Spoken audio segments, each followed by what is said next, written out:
अस्सलाम वालेकुम जी मेरे भैन भराओ सोने सोने ते मनमोनियो। देखो अज सुबह सुबह का नज़ारा सुबह का नहीं है दोपहर का जे शिकर दोपहर साढ़े ते मैं पिपली दे थल्ले ठीक है शिकर दोपहर पिपली दे थल्ले ते असी आए हैं नहर ते अज का हफ्ता आए हैं मछलियां इत्थे खाना देन।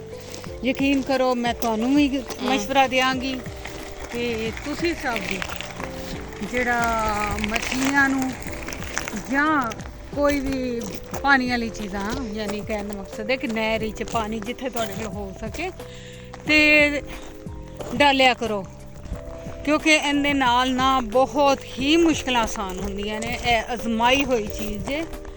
ਯਕੀਨ ਕਰੋ मैं 7 ਮਹੀਨੇ ਤੋਂ ਪਰੇਸ਼ਾਨ ਹੋਈ ਕਿ ਮੇਰੀ ਬੇਟੀ ਦੇ ਡਾਕੂਮੈਂਟ ਵਾਸਤੇ ਤੇ ਅੱਲਾਹ ਤਾਲਾ ने हल दिता।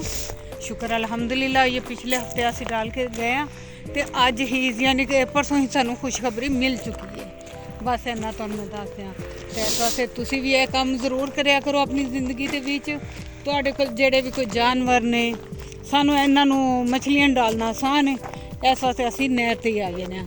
ते तुहाडे कोल भी जेड़े कोई जानवर होण परिंदे होण उन्हां नू दाना पानी जो खांदे पींदे ने दिया करो। उन्हां दे इन्हां बिल्लियां नू दाना पा दिओ ते चिड़ियां नू गोशत पा दिओ ठीक है जी। हुण असी मैं क्या अज अपनी मेथी की खेती कर ही लईए क्योंकि मेथी फिर पक जानी। अज असी बना रहे आलू मेथी। ए देखो पहले मैं डालांगी प्याज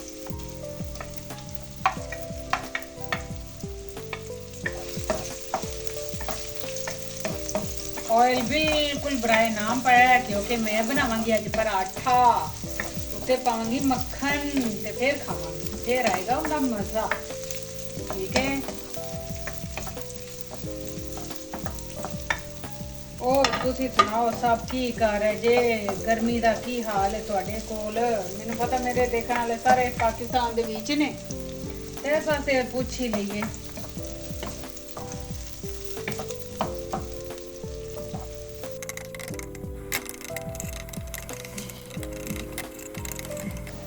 हाँ जी हुण थोड़ा जिहा लाइट ब्राउन कर लिया ज़्यादा नहीं किया।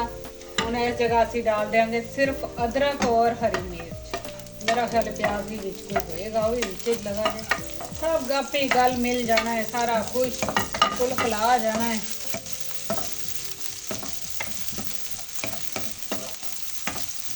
मेरा दिल नहीं कर रहा कि मैं टमाटर डाला की ख्याल है डाला कि ना डाला। टमाटर के नाल अजीब जिहा टेस्ट आ जाता। थोड़ा जिहा डालांगे नमक क्योंकि तो फिर टेस्ट हो जाएगा।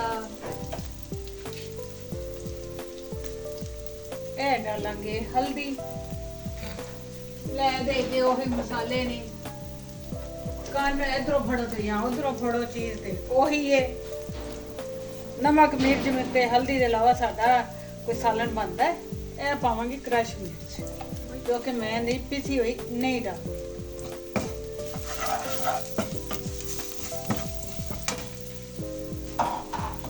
इत्थे डाल देंगे आलू आलू कच्चा आलू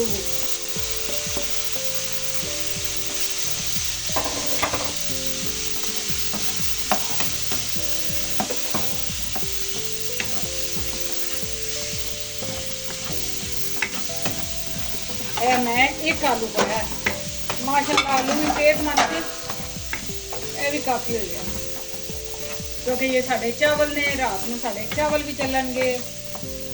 पकाना तो अज कुछ होर सी बन कुछ होर गया। चलो कोई गल नहीं मैं कि जल्दी जल्दी ये मेथी खाइए फिर और लाइए।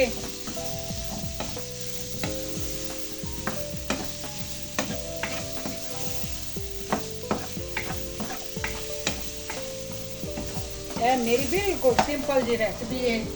कई मेथी फ्राई करते हैं कई बड़ी ज्यादा भुनाई करते हैं। ए साडी मेथी गई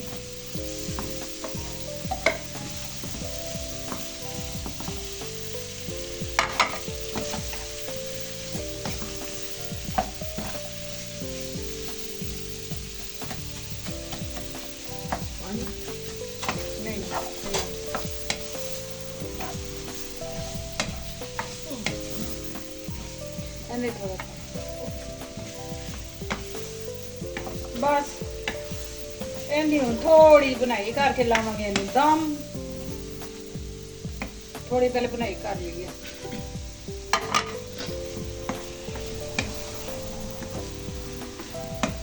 भी मेरी तो फेवरेट है आलू मेथी